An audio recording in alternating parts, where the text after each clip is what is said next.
8 गुण है वही भगवत प्राप्ति कर पाएगा। शास्त्र है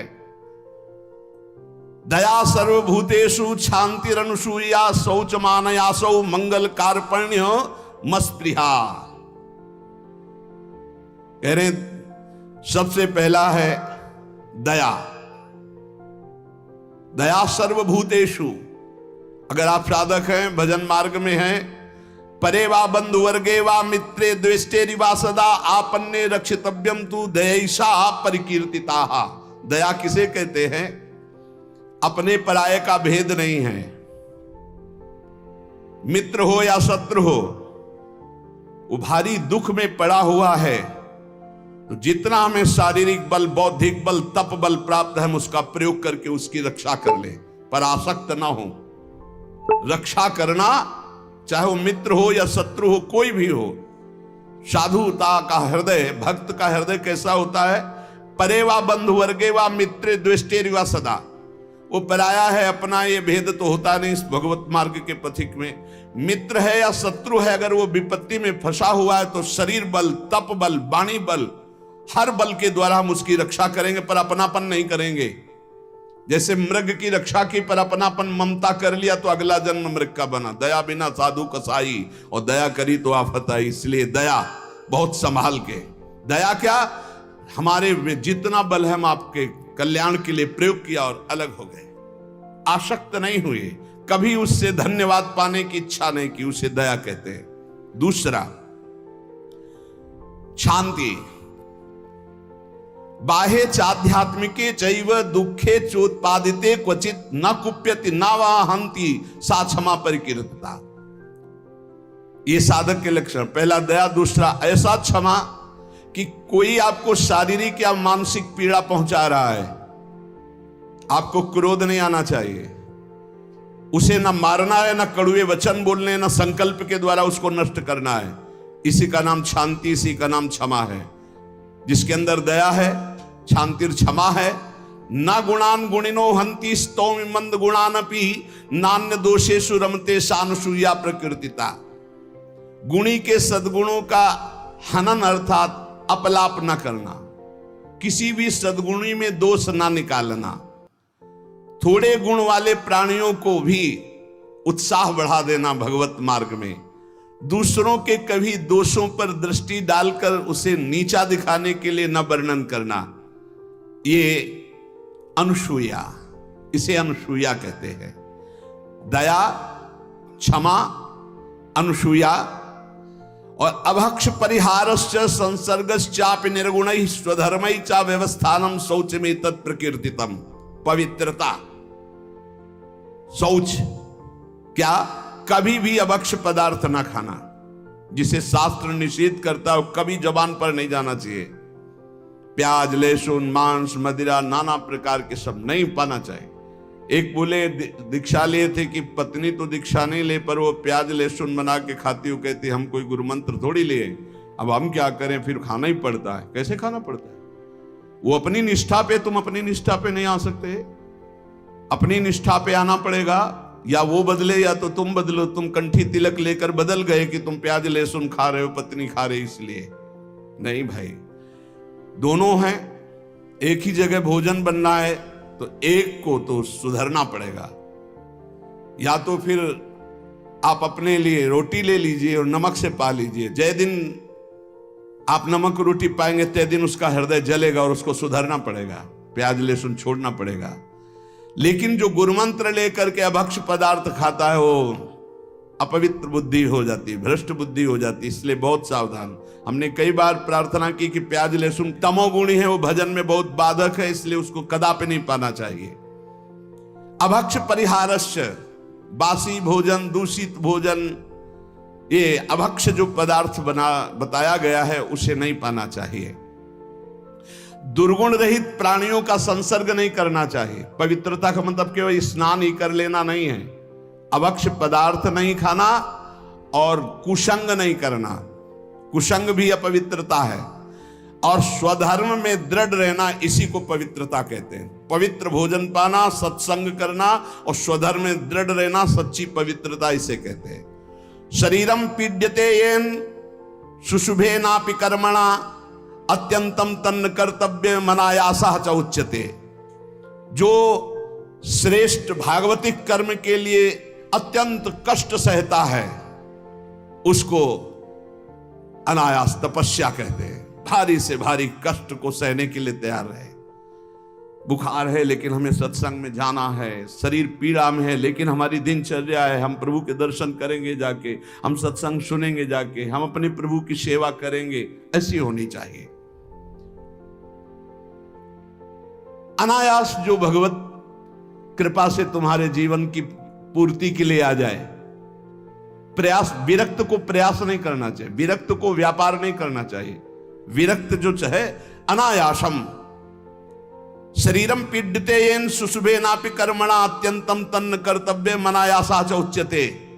किसी भी तरह विरक्त भाव वाले को, गृहस्थ को मेहनत करके कमा के अपने पर शरीर का पोषण, और विरक्त को अनायासम आकाश वृत्ति या मधुकर वृत्ति, ऐसे भाव से व्यापार आदि करके बुद्धि भ्रष्ट हो जाएगी, हरि और गुरु से विपरीत बुद्धि चली जाएगी। अरे भाई तुम कितना कमा सकते हो, देनहार कोई और है देत रहते दिन रैन, लोग भरम मुंह पे करे तासो नीचे नयन। अरे वो लक्ष्मीपति जैसे, अरे जो चाहिए नहीं हो हमारे को क्या, हम तो, हमें प्रभु चाहिए, फिर कैसे। बहुत सावधान, बहुत सावधान। कभी कभी गुरुजन संकोच करते हैं तो इशारा उनका समझना चाहिए, और जब वो प्रकट कह दे तो भूल जाओ। अगर कदम उसी मार्ग पर रखोगे तो बहुत दूर निकल जाओगे, बहुत फिसल जाओगे। अनंत जन्मों के बाद अवसर मिला है माया से मुक्त होने के लिए। प्रशस्ताचरणम नित्य म प्रशस्ति विसर्जनम एतद्य मंगलम प्रोक्तम मुनिभिस्तत्वदर्शिभी। सदैव गुरुदेव के उपदेश और शास्त्र सम्मत कर्म करना चाहिए, कोई भी अशुभ कर्म नहीं करना चाहिए। तत्वदर्शी मुनियों द्वारा बताए हुए मार्ग से सदैव मंगल होता है, इसे मंगल कहते हैं। स्तोकादपि प्रदातव्य मदीने नांतरात्मना अहन्यानि यत्किंच कार्पण्यम ही तत् स्मृतम। अगर थोड़ी वस्तु मिली तो प्रसन्न रहो, अधिक मिली है तो प्रसन्न रहो, किसी भी स्थिति में असंतुष्ट मत रहो। प्रसन्नता ही सबसे बड़ी उपलब्धि है। संतुष्टायन केनवा, हर स्थिति में प्रसन्न रहना सीखो। मंगलम और अकारपण्यम और अस्पृहा यथालाभे न संतोषा कर्तव्यो हृथ वस्तुना परस्याचिंतयित्वार्थम सा स्पृहा परिकीर्तिता। कभी दूसरे से इच्छा मत करो, कभी दूसरे के वैभव की याचना मत करो। जब प्रभु को आपको देना होगा तो बिना मांगे दे देंगे। संतोष धन धारण करो, अस्पृहा। ये जिसमें होते हैं उसे भगवत प्राप्ति होती है। पहला है दया, दूसरा है क्षमा, फिर तीसरा है अनुसूया, चौथा है शौच पवित्रता, फिर अनायास जीवन की पूर्ति, और मंगल कार्पण्य और स्पृहा रहे। ये दीनता नहीं होनी चाहिए भोगों के लिए, किसी से इच्छा नहीं होनी, और निरंतर भगवत चिंतन। अब कह रहे हैं कि ये 10 बातें भगवत मार्ग के पथिक को त्याग देनी चाहिए। परद्रव्येष्वभिध्यानम, दूसरे के धन का अपहरण करने की वृत्ति, चाहे विरक्त हो चाहे गृहस्थ हो। परद्रव्येष्वभिध्यानम मनसानिष्ट चिंतनम, जो मन से भी दूसरे के धन का चिंतन करने लगता है तो खुद उसका अनिष्ट शुरू हो जाता है। शास्त्र की बात मान लो, जिम हरि शरण नए को बाधा, सुखी मीन जहां नीर अगाधा। तुम भगवान से विमुख होकर जिस पाओगे। परद्रव्येष्वभिध्यानम, ये मायावी लोग मिल जाते हैं। अगर धन का चिंतन करोगे मिल जाएंगे। बहुत बहुत मारा घूम रहा है रुपया, रुपया के लिए भगवत मार्ग, चाहे गृहस्थ हो चाहे विरक्त। रुपया कोई भगवत प्राप्ति नहीं कराता, केवल भोग देता है। तो भगवान जैसे रखें वैसे धर्म पूर्वक चलो, अन्याय पूर्वक या चिंतन पूर्वक नहीं। चिंतन नहीं धन का, चिंतन हरि का। मनसानिष्ट चिंतनम, चिंतन करोगे तुम्हारा अनिष्ट कर देगा रुपया। ये संसारी पुरुष नहीं समझ, रात दिन उसी की चिंतन करते हैं, तभी डिप्रेशन में पहुंच जाते हैं, नाना प्रकार की कुभावनाएं प्रकट होने लगती है। जिसको इस जन्म में परमानंद की अनुभूति करनी है उसको सावधान। पारुष्य अनृतम चैव पैशून्यम चापि सर्वशा। अगर परलोक की प्राप्ति करनी, परम धाम जाना है, तो आप चुगली करना, निंदा करना, दूसरे की बातें करना छोड़ दो, दूसरे के धन का चिंतन, अपहरण करना छोड़ दो। मिथ्या भाषण, परनिंदा और असंबद्ध प्रलाप ये साधक में नहीं होना चाहिए। असंबद्ध प्रलाप, चुगली, निंदा ये जबान में नहीं होना चाहिए। और कह रहे हैं अदत्तानाम उपादानम हिंसा चैवा विधानता परदारोप सेवा चा शारीरम त्रिविधम स्मृतम। बिना किसी के दिए हुए किसी वस्तु का स्पर्श मत करो। देने पर भी तब देखो कि तुम्हारे योग्य है कि नहीं। और परदार रति, चूंकि ये गृहस्थ या विरक्त कोई भी भगवत प्राप्ति के लिए चले, उसके लिए किसी भी परदार रति, दूसरे की स्त्री के प्रति तनिक भी लगाव नहीं होना चाहिए काम भाव का। अगर काम भाव का जरा भी लगाव है तो तुम्हारा पतन हो जाएगा। बहुत एक विचित्र समय कलिकाल का प्रभाव चल रहा है, इस पर दृष्टि ही नहीं जा रही। ये जो व्यभिचार प्रवृत्ति है इसको एक मनोरंजन मान लिया गया है, इसको एक खिलवाड़ मान लिया, इसे एक सीमा में रखा गया है, एक सीमा में रखा। पाणी ग्रहण संस्कार कर स्वीकार करके फिर धर्म पूर्वक चलो, वैराग्य हो जाएगा। अधर्म पूर्वक चलोगे आसक्त हो जाओगे। परदार रति ये नरक प्राप्ति का हेतु है। इसलिए उपासक जो भगवत प्राप्ति करना चाहता है अशुभ कर्मों से बचे, परदार रति से बचे, किसी भी तरह से जो अपवित्र वस्तु दी जाए उसको स्पर्श न करे। हमारे लिए क्या पवित्र है? विरक्त के लिए हम भगवत मार्ग के पथिक हैं, जितना हमें चाहिए उतना मांग लेंगे, जो नहीं चाहिए वो हमारे लिए सब अपवित्र, हमें नहीं चाहिए, नहीं चाहिए। और गृहस्थ के लिए धर्म पूर्वक कमाई हुई वस्तु किसी के दान दक्षिणा या किसी का यह ऐसा स्वीकार न करे, बहुत हानिकारक होता है। दोषै प्रयुक्ता शरीरेण प्रवर्तमानो हिंसास्ते प्रसिद्धो मैथुनान्याचरति। जो दोषों को स्वीकार करके इस मार्ग में चलता बहुत बुरी तरह चारों खाना चित्त गिरता है परमार्थ में। कई तरह के मैथुन होते हैं, उन मैथुनों से बचे। अष्ट मैथुनों का वर्णन आया है। ये कुकर्म आचरण करने वाला कभी भगवत प्राप्ति के मार्ग में अग्रसर ही नहीं हो सकता।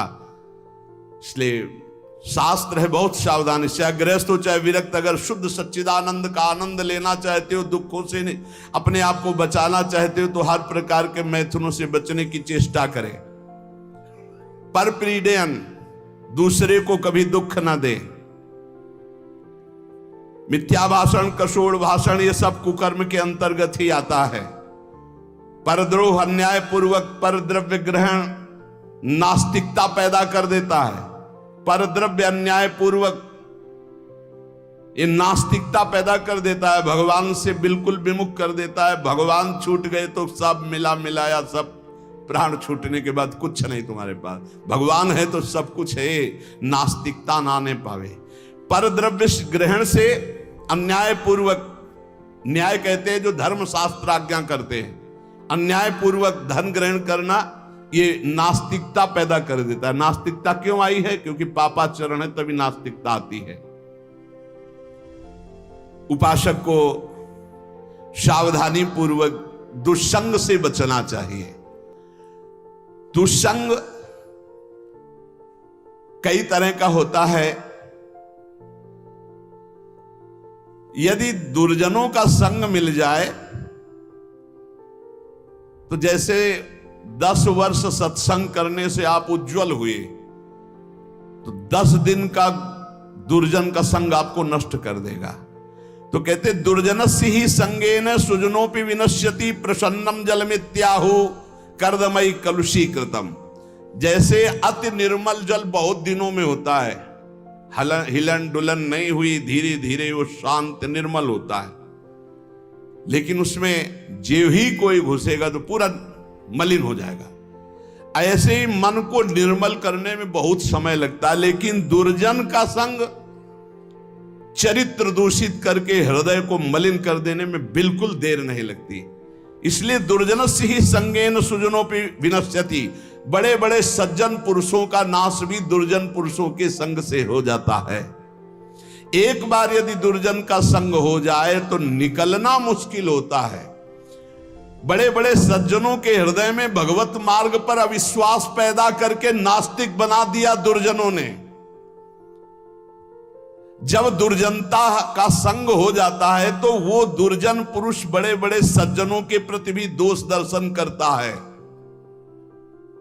जैसे लोगों के साथ रह जाता है, जैसे लोगों की बात सुनी जाती है, जैसे लोगों से हम बात करते हैं, वैसा स्वभाव बन जाता है। जब दुर्जनों का संग हो जाता है तो बड़े बड़े सिद्ध साधु के पास भी वो कुछ लाभ नहीं ले पाता, केवल दोष दर्शन करता है। स्वभाव उसका बन जाता है दोष दर्शन का। इसलिए भ्रमादपि तु दुष्टानाम संगः या कुरुते जना समर्था पुनस्त्यक्तुम तत्र विनिहन्यते। यदि भूल से भी दुष्ट का संग हो जाए तो तत्काल संग त्याग कर दो, नहीं वो नष्ट कर देगा। दुष्ट की पहचान, जिसके संग से भगवत स्मरण छूट जाए, जिसके संग से कुवासनाएं बढ़ने लगे, उसी का संग दुष्ट संग कहा जाता है। भगवान श्री राम तो इतना भी कह दिए कि बरुभल बास नरक कर ताता, दुष्ट संग जन दे विधाता। नरक मिल जाए अच्छा, पर दुष्ट ना मिले। दुष्संग बहुत बुरी तरह विनाश करता है। उदर निमित्तम बहुकृत वेशा, ये दुष्संग हो जाएगा। जो जनेन्द्रिय और रसेंद्रिय का पोषण करता, भेष कोई भी रखे हो, वो सत्संग नहीं हो सकता, वो दुष्संग ही है। जिनका चित्त शुद्ध होकर सच्चिदानंद भगवान के सुख में डूबने का लक्ष्य बन गया, वो साधक सावधान। दुर्जना परिहर्तव्यो विद्यालंकृतो यदि मणिना भूषिता सर्पा किमसौना भयंकर। दुर्जन मनुष्य हो, बहुत विद्वान हो, तो तुम्हारा नाश ही कर देगा। जैसे मणि से भूषित सांप हो तो क्या विष नहीं छोड़ेगा, वो विष ही छोड़ेगा। इसलिए बहुत संभल करके। सद्भिरासीत सततम सद्भि कुर्वीत संगितम सद्भिर विवादम मैत्रीम च ना सद्भि किंचिदाचरेत। संत पुरुषों के साथ रहो, संत पुरुषों का संग करो, उनसे विवाद मत करो, जैसा वो कह रहे हैं वैसे करो। सज्जन पुरुषों के संग से तुम्हारे हृदय में सज्जनता आएगी, और दुर्जनों का संपर्क तुम्हारे हृदय में अश्रद्धा पैदा कर देगा। कैसा? अब जिस संत से मिलोगे तुम्हारे अंदर अश्रद्धा है तो तुम वहां दोष दर्शन करोगे। महापुरुषों के समीप रहते हुए भी तुम कुछ नहीं प्राप्त कर पाओगे। जाड्याम धियो हरति सिंचन्ति वाचम सत्यम मनोन्नतिम दिशति पापमपा करोति चेता प्रसादयति दीक्षु तनोति कीर्तिम सत्संगति कथम किम न करोति पुंसाम। जब सत्संग मिलता है तो हृदय का कूड़ा करकट दूर हो जाता है, काम क्रोध ये नष्ट हो जाते हैं, बुद्धि विवेकवान होकर भगवान की तरफ बढ़ती है। और जब कुसंग मिलता है तो ऐसी संशयमय बुद्धि हो जाती है कि बड़े बड़े संत महात्माओं के समीप जाकर के भी वो दुर्लभ लाभ ना लेकर वो दोष दर्शन करता रहता है। समीप में दूर दूर से आकर लोग उनके दर्शन और उनके वचन सुनकर अपना परम कल्याण कर लेते हैं, लेकिन दुर्जन स्वभाव वाला, दुर्जन संग करने वाला उनके समीप रहकर उनकी निंदा करता है, उनके दोष दर्शन करता है, उनसे लाभ नहीं ले पाता है। अनेकों बार बड़े महापुरुषों का संग प्राप्त होने पर भी वो अगम्य रहते हैं, वो उनका लाभ नहीं ले पाते। इसीलिए देवर्षि नारद जी ने बताया कि साधु संग अगम्य है। साधु के समीप रहना, साधु के समीप जाना, अगर आपके अंदर दुष्टता है, दुष्ट स्वभाव है, तो तो आप उसका लाभ नहीं ले पाएंगे। दूर दूर से आकर लोग दर्शन संभाषण और अपना परिवर्तन कर रहे हो, समीप रहकर दुष्ट स्वभाव होने के कारण, वो साधु में दोष दर्शन करने के कारण लाभ नहीं ले पाते। इसलिए सदैव सत्संग करो, दुर्जनों का संग त्याग करो, नाम जप करो और रसेंद्री को संभाल के रखो और लेने में बहुत सावधान रहो। किसी से कुछ लेने में सावधान रहो, वो ऐसा पाप की कमाई ना हो जो तुम्हारी बुद्धि भ्रष्ट करके भगवान से विमुख कर दे। चाहे गृहस्थ हो चाहे विरक्त, अन्याय पूर्वक जीवन नहीं होना चाहिए, धर्म पूर्वक जीवन होना चाहिए। इसी जन्म में हम भगवत प्राप्ति करें। जो सत्संग सुने उसका मनन करें, मनन करके आचरण में उतारे, तभी लाभ मिल पाएगा। शेष चर्चा आगे। श्री राधा वल्लभ लाल की।